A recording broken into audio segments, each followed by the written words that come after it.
Selamat berjumpa kembali dengan channel tutorial statistik 1000 halaman. Bersama saya Sofyan, pada kesempatan ini ingin berbagi pengetahuan, pengalaman, dan keterampilan dalam mengolah data penelitian menggunakan software AMOS. Studi kasus kali ini adalah membahas tentang second order factor untuk contoh kedua.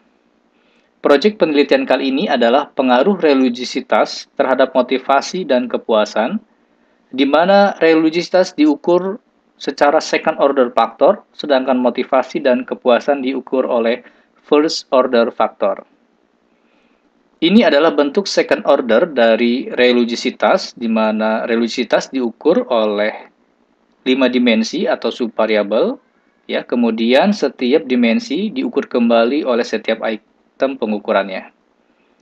Religiositas merujuk pada teori Glock and Stark dalam Anissa Fitriani dan Alvin Maskur, di mana ada 5 dimensi yang mengukur. Ini adalah item pengukuran untuk religiositas.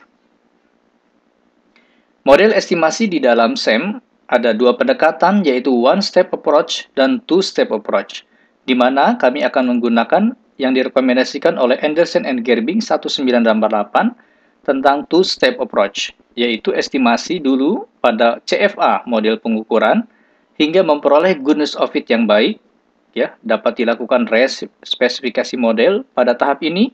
Kemudian setelah memperoleh goodness of fit yang baik, yaitu kecocokan model pengukuran yang baik, kemudian dilanjutkan dengan evaluasi model strukturalnya.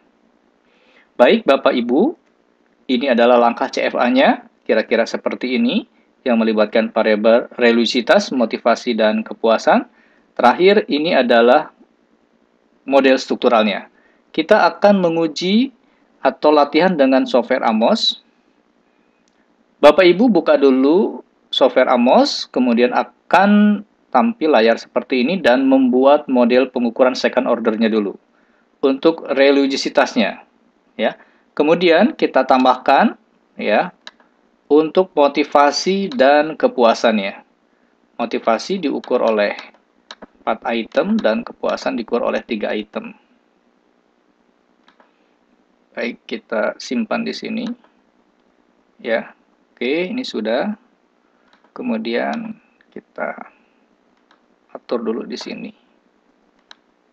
Dan cepat kepuasan di sini.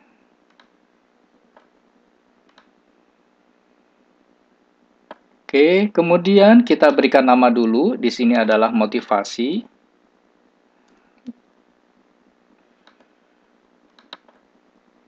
Ini adalah motivasi, ya. Oke, kemudian ini adalah kepuasan. Oke, kita ambil item pengukurannya, motivasi. Ini MT1, MT2, MT3, dan ini adalah MT4. Ini kepuasan 1, kepuasan 2, dan kepuasan 3. Selanjutnya, kita sambungkan dengan korelasi antar variabel.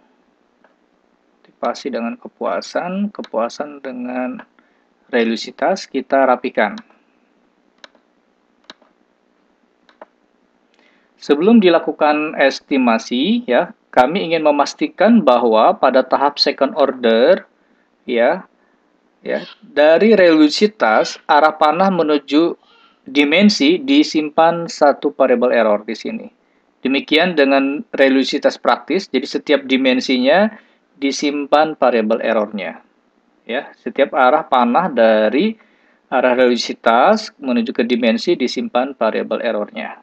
Kemudian yang kedua, diberikan bobot 1 pada tahap identifikasi. Jadi ada 5 tahap dalam SEM. Tahap yang kedua adalah identifikasi. Kemudian salah satu dari dimensi ini kita berikan bobot 1. Dalam contoh ini yaitu religiositas knowledge, kita berikan regression weight-nya 1 dengan klik 2 kali pada tanda panah ini.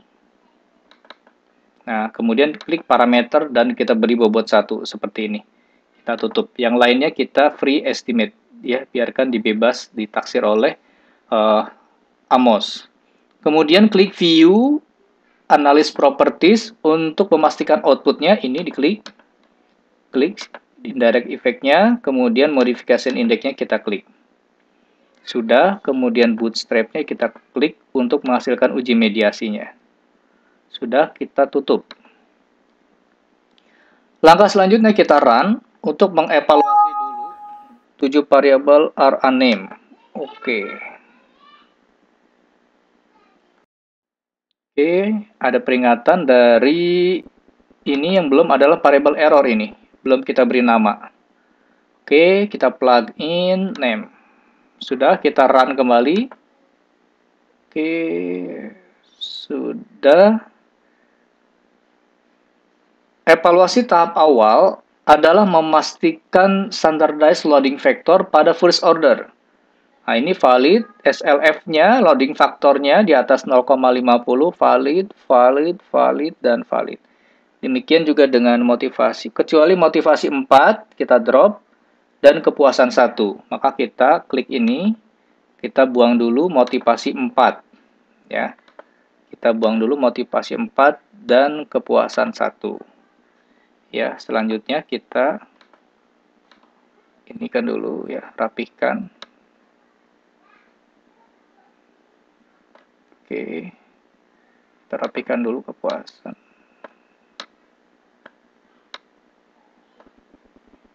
Oke, atau ini kita rapihkan dulu.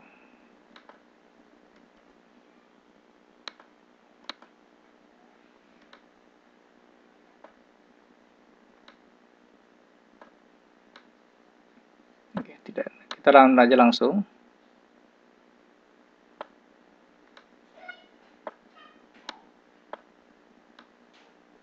Sudah terbaik, Bapak Ibu, kita langsung run kembali ya.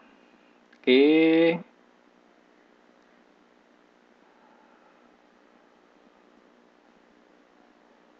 Kita lihat hasil estimasi setelah menghilangkan item pengukuran yang tidak valid.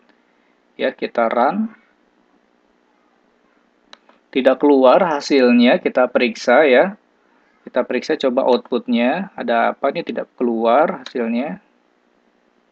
The model is probably unidentified. In order to achieve identify, it will probably necessary to impose additional constraint. Ini tidak bisa keluar ya. Kita periksa dulu. Tidak bisa keluar. Ah, ini dia. Harus diberikan constraint atau pemberikan bobot 1 ya. Seperti ini sudah ada. Bahwa setiap variabel yang mengukur dari setiap indikator diberikan regression weight atau bobotnya 1. Demikian juga pada tahap dimensi dan dari setiap hubungan antar variabel. Ini belum ada, kita disimpan di kepuasan 3. Kita klik 2 kali dan beri regression weight-nya 1. Oke, kita run ulang kembali. Oke.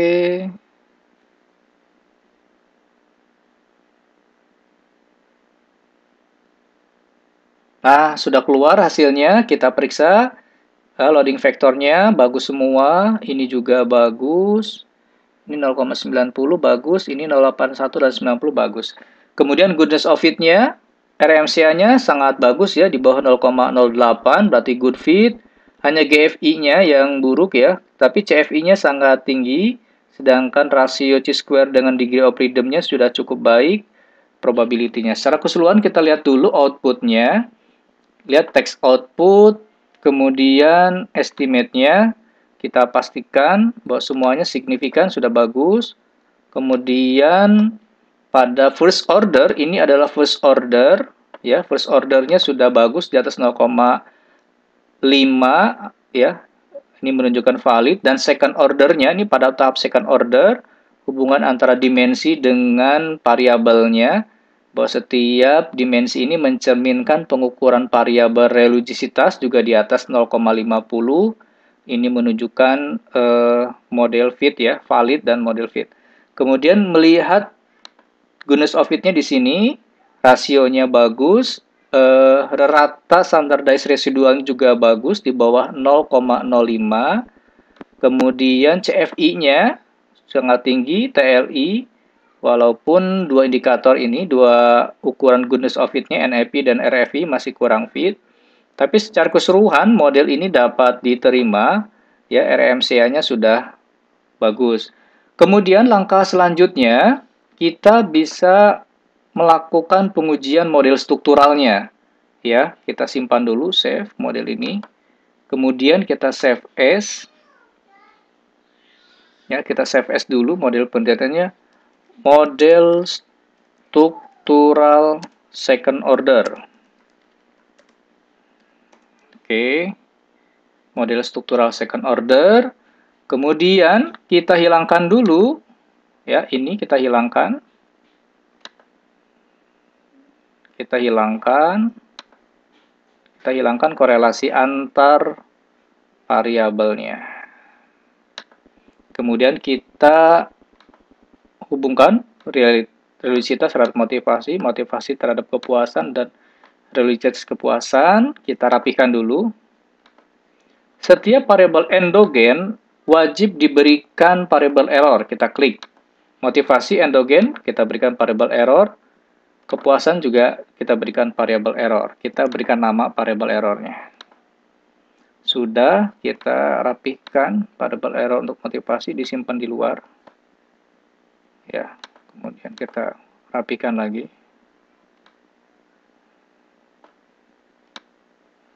Oke, tidak bisa pindah ke sini. Oke, kita rapihkan lagi di sini variabel errornya sudah, kepuasan, motivasi, dan reliabilitas sudah. Tahap akhir adalah melakukan pengujian model strukturalnya, tapi kita pastikan dulu bootstrap-nya juga sudah. Ya, ini untuk menghasilkan uji mediasi. Kita run saja. Oke, setelah kita run, kita lihat koefisien jalurnya, pengaruh religiositas terhadap motivasi sebesar 0,36 dan motivasi terhadap kepuasan 0,75 signifikan. Religiositas punya pengaruh terhadap kepuasan 0,18. Nah, ini perlu kita curigai apa ini signifikan atau tidak ya. Umumnya kalau koefisien jalur di atas 0,30 signifikan, tapi kita uji nih. Apakah 0,18 pengaruh langsung ini bisa signifikan. Yang kedua, goodness of fit-nya secara keseluruhan bagus, CFI dan RMCA-nya, serta rasio chi-square dengan degree of freedom-nya. Kita langsung lihat output-nya. Oke, langsung ke estimate. Kita lihat di scalar ini. Nah, di scalar ini bisa kita lihat di sini. Ini adalah pengaruh strukturalnya ya. Kita lihat di sini. Motivasi punya pengaruh terhadap kepuasan signifikan. Religiositas terhadap kepuasan juga signifikan. Kemudian religiositas terhadap motivasi di atas ini. Religiositas terhadap motivasi signifikan. Oh, signifikan. Artinya, semua variabel penelitian yang kita hipotesiskan signifikan. Pengaruh langsungnya dapat dilihat di sini. Religiositas memiliki pengaruh sebesar 0,362 terhadap motivasi dan signifikan.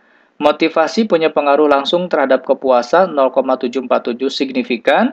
Dan religiositas yang tadi kita duga ya, kecil sekali pengaruhnya. Religiositas terhadap kepuasan memiliki pengaruh 0,178 dan signifikan. Untuk mengetahui pengaruh uji mediasi, bisa diklik di sini. Standardized loading. Klik di sini. Ini artinya religiositas memiliki pengaruh tidak langsung terhadap kepuasan melalui motivasi sebesar 0,271.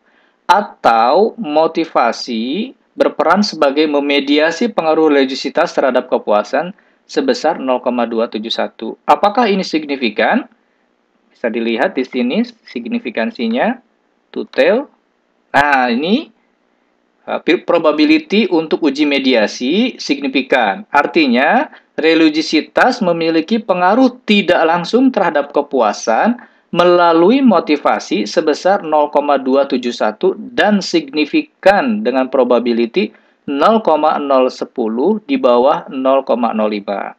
Ya, hasil ini memberikan gambaran kepada kita klik bahwa motivasi signifikan berperan sebagai variabel mediasi, yaitu memediasi pengaruh religiositas terhadap kepuasan melalui motivasi. Ya, kita lihat goodness of fit-nya sudah cukup baik semua. Demikian Bapak Ibu, terima kasih kami paparkan tentang second order tahap yang kedua, contoh yang kedua, yaitu variabel religiositas. Ya, bisa kita lihat di sini, ternyata signifikan. Dan jika membutuhkan e-book statistik 1000 halaman, dapat menghubungi kami. Assalamualaikum warahmatullahi wabarakatuh.